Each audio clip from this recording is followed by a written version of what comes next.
They first started meeting around the fences. So they started inching closer and closer and closer. And then Israel found out he could crawl under the fence. And when he found out that this was somebody that was his size, more similar than other dogs, that's when the fun started. That was the beginning of this entire thing. He wants to go out and play with Barrett every day.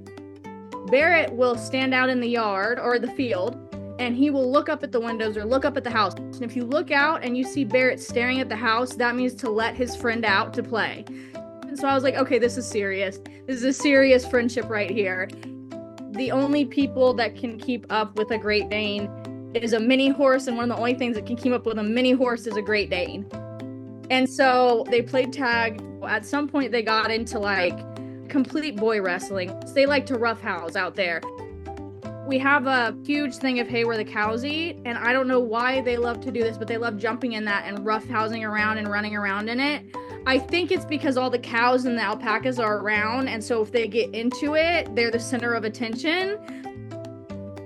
Israel likes to jump on Barrett's back and ride him around. I don't know where they learned that. I don't know where he learned that he could do that, but he did.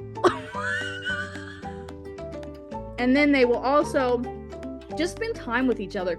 The only times they've stayed apart is when I've taken Israel with me on road trips, and that is the worst days of his life because he doesn't get to see his friend.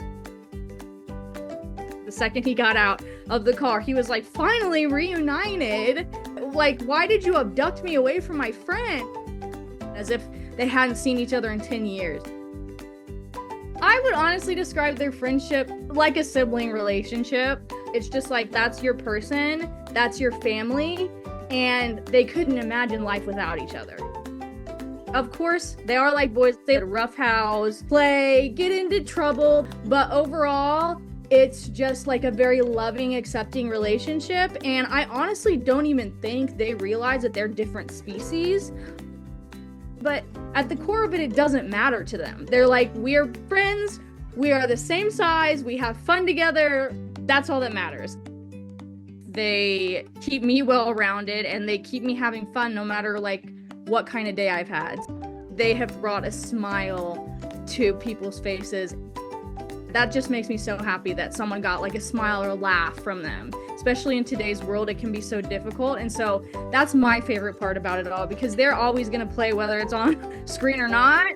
But the fact that I can share it with people is probably one of the best things.